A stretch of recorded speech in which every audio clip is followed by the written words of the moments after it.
찬양을 통해서 우리에게 말씀을 들을 마음의 준비를 돕는 찬양대의 찬양 감사드립니다. 우리가 예배하는 것은 구하고 찾고 두드리는 그런 우리의 행위인데 오늘 말씀을 통해서 하나님이 우리의 두드리심에 응답해 주시기를 바랍니다. 거울아 거울아 세상에서 누가 가장 아름답니? 진실만을 말하는 거울에게 왕비가 물었습니다. 한동안 거울은 왕비가 가장 아름답습니다 라고 대답을 했습니다. 그런데 어렸던 공주가 나이가 들면서 왕비의 미모를 능가하자 거울은 대답을 바꾸었어요. 백설공주가 가장 아름답습니다. 이 참을 수 없었던 왕비가 어떻게 했나요? 사냥꾼에게 사주를 해서 백설공주를 숲에 데려가 죽이라고 그렇게 명령을 내렸지만 사냥꾼은 차마 죽이지는 못하고 백설공주가 도망가게 했습니다. 그러나 거울은 알고 있었어요. 백설공주가 죽지 않았다는 것을. 그래서 왕비가 다음에도 물을 때 거울은 백설공주가 가장 아름답다 이렇게 대답을 합니다. 결국 계모는 어떻게 했습니까? 사과에 독을 묻힌 뒤에 행상인으로 변장해서 공주를 찾아가 사과를 건넸고 백설공주는 그 독이 든 사과를 받아먹고 죽고 말았습니다. 그런데 이제 숲을 지나가던 왕자가 유리관 속에 백설공주를 보고 사랑에 빠지게 되죠. 왕자는 하인에게 이 백설공주의 관을 옮기도록 지시했는데 하인이 그것을 옮기다가 그만 실수를 해서 관이 땅바닥에 떨어지고 말았습니다. 그 순간에 공주의 목에 걸려있던 사과가 튀어나온 거예요. 그리고 공주는 마치 깊은 잠에서 깨어나듯이 다시 살아났다라는 이야기입니다. 이 백설공주의 이야기가 새삼스럽게 들린 이유는 우리 목에도 사과가 걸려 있다 싶은 생각이 들었기 때문입니다.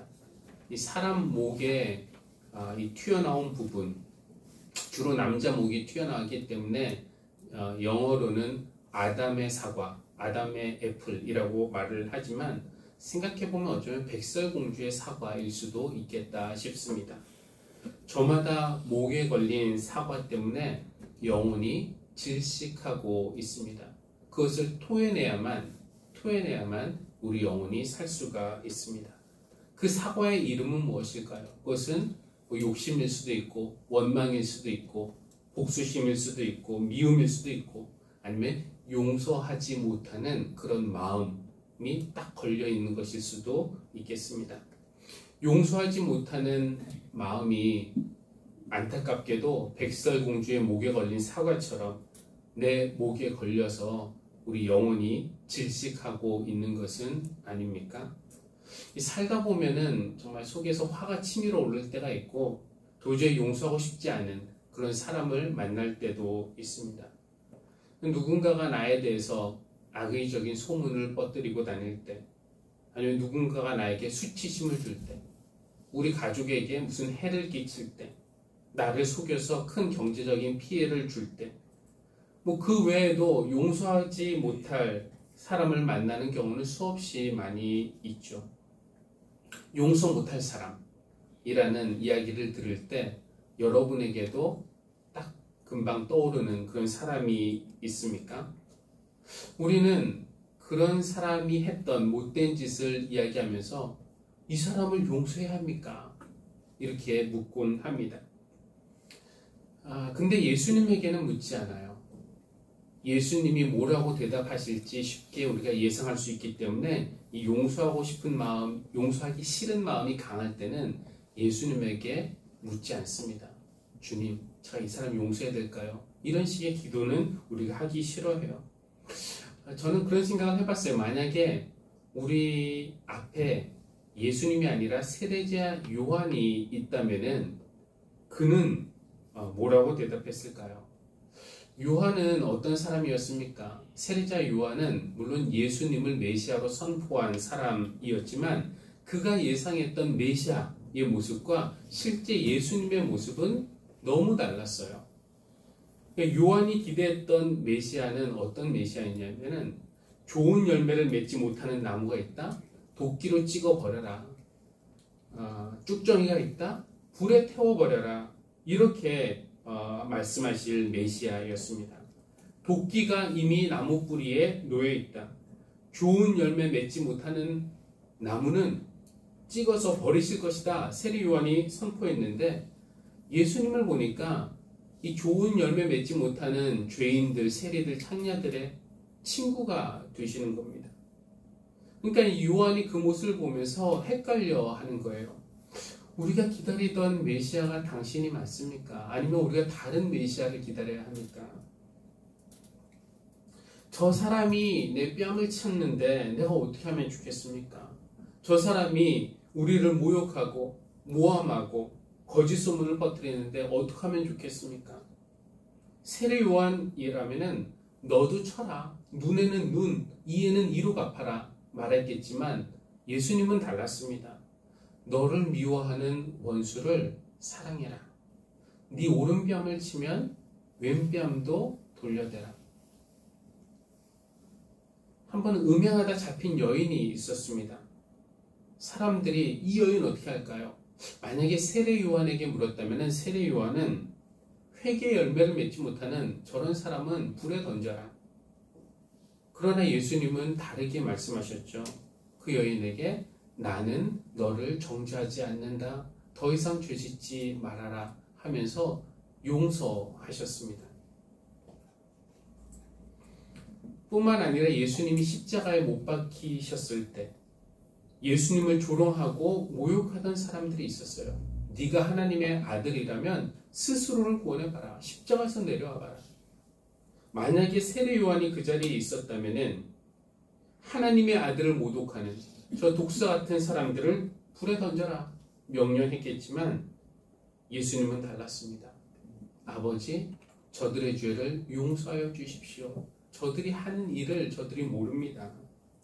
예수님은 용서하고 또 용서하시고 용서의 전문가십니다. 주님이 이런 분이라는 것을 알았기 때문에 그랬을까요? 베드로는 오늘 본문에서 통 큰 용서를 한번 제안하게 됩니다. 뭐라고 말하냐면은, 주님, 형제가 내게 죄를 자꾸 지으면 몇 번이나 용서하면 되겠습니까? 7번 용서하면 되겠습니까? 7번. 베드로는 마음 한번 크게 썼다고 생각했겠지만 그때 예수님은 고개를 저으시면서 7번만이 아니다. 70번을 7번이라도 용서해라. 이렇게 말씀을 하세요. 70번을 7번이라고 그러면 490번을 용서하라는 말씀입니까? 이 번역에 따라서는 77번 용서해라 라고 읽을 수도 있지만 77번이든지 490번이든지 따질 필요는 없어요. 예수님은 이 용서의 한계를 없애버리시는 것입니다. 이제 예수님이 비유 하나를 말씀하십니다. 어떤 종이 주인인 왕에게 빚을 졌는데 10,000달란트의 빚을 졌습니다. 이 10,000달란트라 그러면은 느낌이 잘 안 오죠. 어느 정도 될까요? 우리가 가진 성경 밑에 설명이 되어 있는데 한 달란트는 노동자가 15년 일해야 벌 수 있는 품삯이라고 설명이 되어 있습니다. 한 달란트가 15년 일해야 벌 수 있는 것이라면은 10,000달란트면은 한 노동자가 15년이 아니라 15만 년, 15만 년을 일해야 벌 수 있는 그 돈입니다. 어쩌다가 그렇게 천문학적인 빚을 졌는지 알 수는 없지만 그 돈을 갚을 수 없으니까 왕이 어떻게 명령합니까? 저 사람과 저 사람의 아내와 저 사람의 자식들 가진 것 다 팔아서 갚게 하라. 이렇게 명령을 내렸습니다. 아니 아내와 자식이 몇 명이나 되는지 모르겠지만 그거 다 판다고 해봤자 고작 얼마나 되겠습니까? 뭐 사람의 생명이 우주보다 귀하다라고 말은 하지만 어떤 분이 그러더라고요.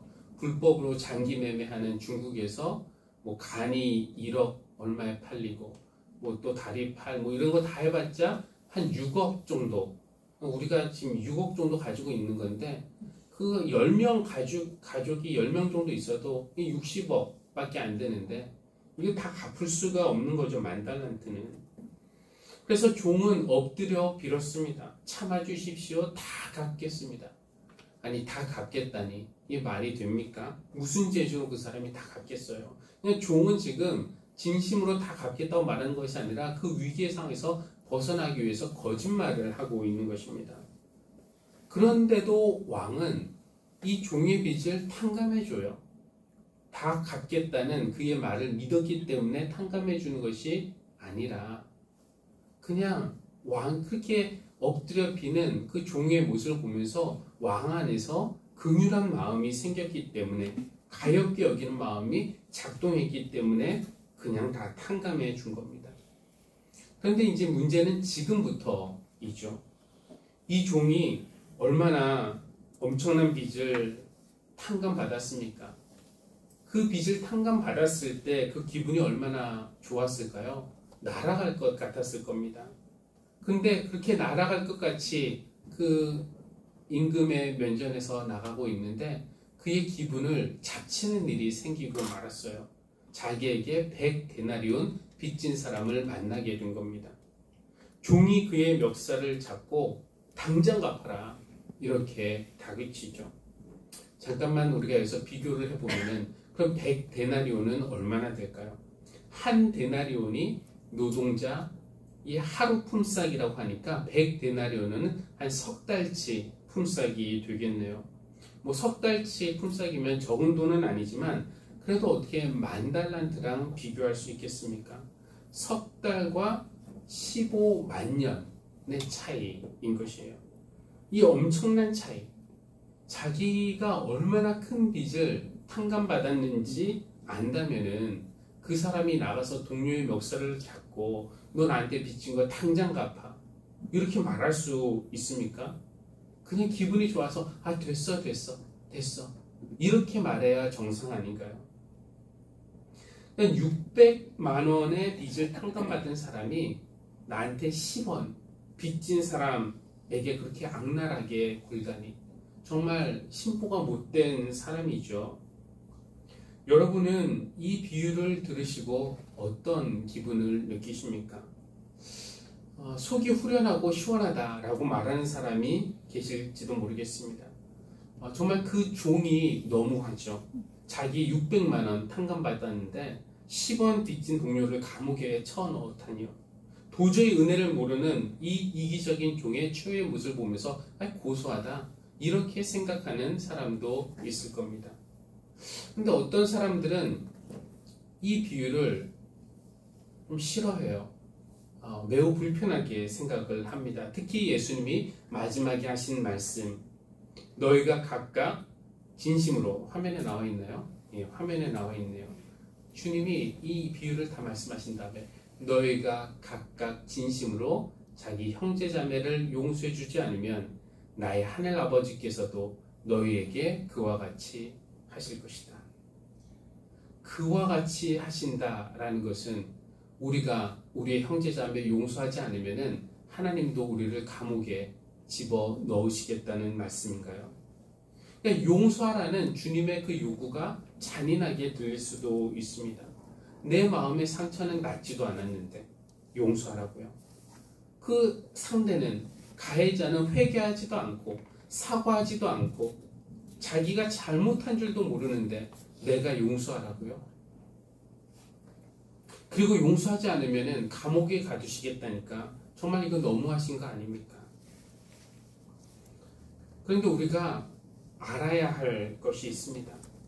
예수님은 악을 행하는 사람들이 사과도 하지 않고 회개도 하지 않고 책임도 안 지고 심지어 잘못한 줄도 모르는데 그냥 그들의 죄를 묵인하거나 방조하거나 없는 셈치라고 그렇게 우리에게 말씀하시는 것은 아니에요.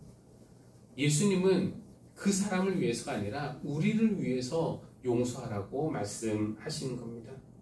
왜? 우리 목에 걸린 사과를 꺼내주시기 위해서, 질식 상태에 있는 우리 영혼을 살게 하시기 위해서 용서하라고. 너의 마음 안에 있는 원망과 미움, 수치, 복수심 이거 이제 내보내라고 그렇게 말씀하시는 겁니다. 그런데 그것이 잘 안 돼요. 그래서 예수님이 이 비유를 통해서 우리에게 알려주시고 싶은 것은 우리가 하나님에게 받은 그 은혜가 얼마나 큰 것인가, 이것을 만달란트라는 용어로 설명해 주시는 겁니다. 우리가 생각할 때 우리에게 상처를 주고 해를 끼친 그 사람의 잘못이 정말 크게 보이지만 우리의 죄를 완전히 없애주신 그 하나님의 은혜의 크기에 비하면은 그게 정말 작은 것이라는 그런 말씀을 해주고 계시는 겁니다. 저는 여러분에게 용서하라고 강요하거나 빨리 용서하라고 재촉하거나 용서하지 않으면 큰일 난다고 겁을 주고 싶은 마음은 없습니다. 제 마음에도 오랫동안 이 용서가 되지 않은 사람이 있어서 용서가 얼마나 힘든지 잘 알기 때문에 그렇습니다.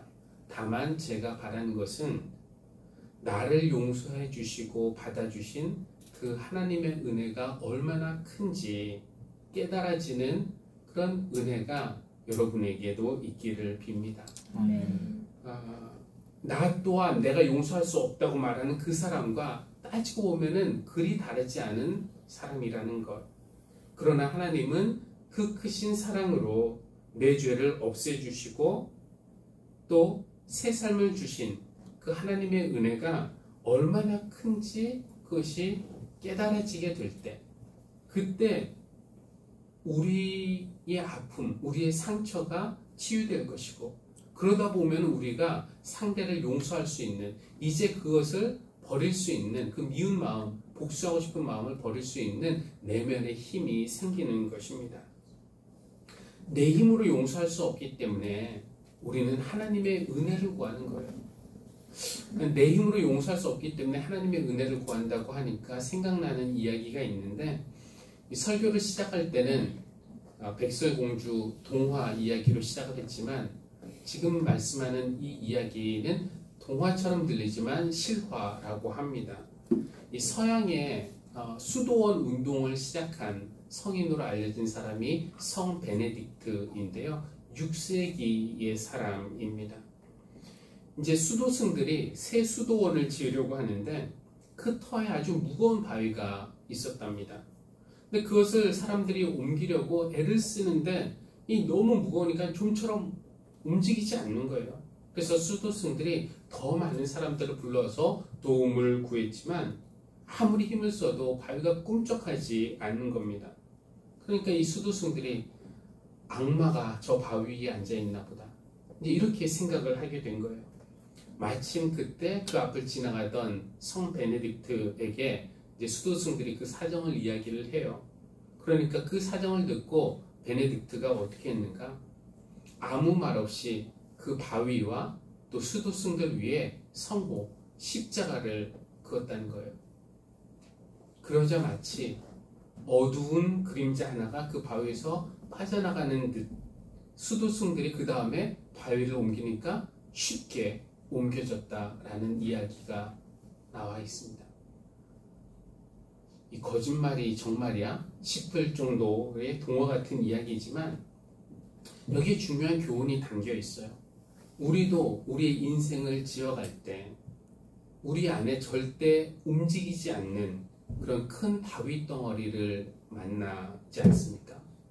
오래된 원망, 미움, 상처, 복수심이 그 바위처럼 우리 마음에 확 박혀 있습니다.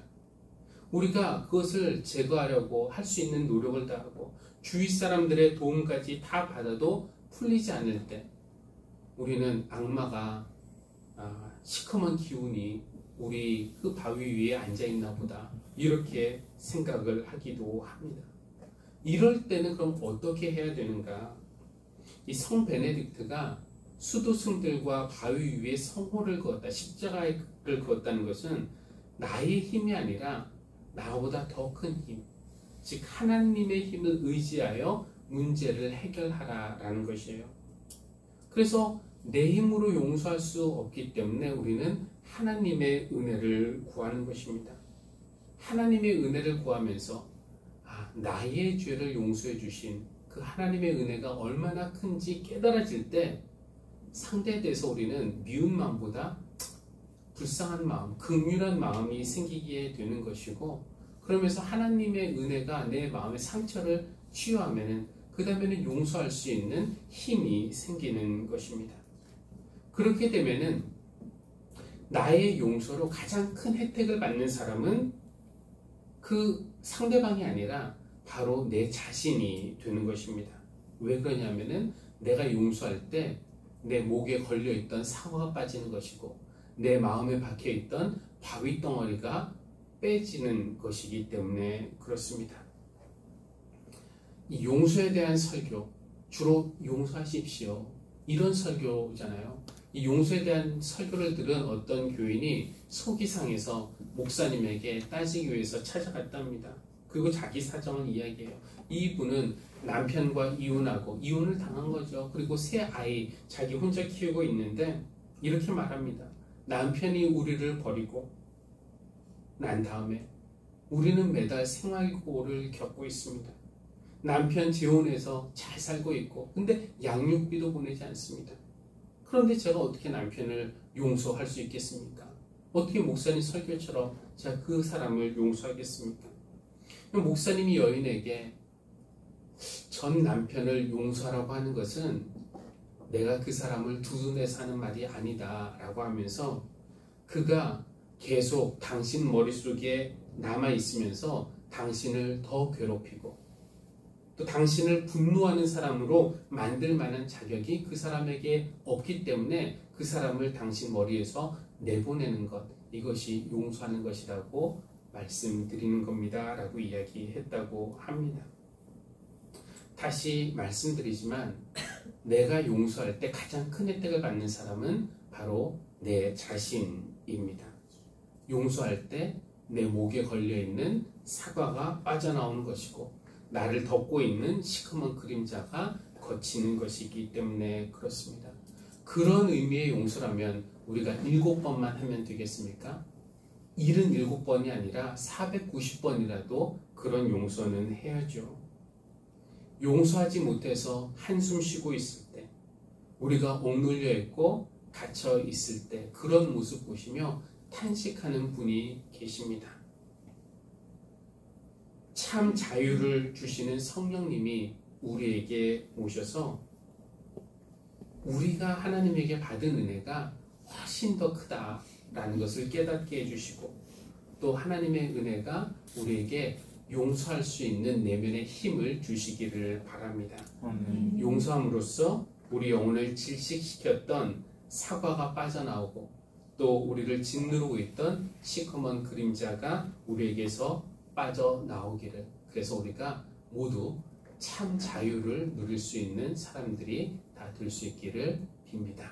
아멘. 우리 은혜의 하나님, 우리가 누군가를 용서할 수 있다면 그것은 우리의 마음이 넓어서가 아니라 하나님께 받은 은혜가 크기 때문임을 깨닫습니다.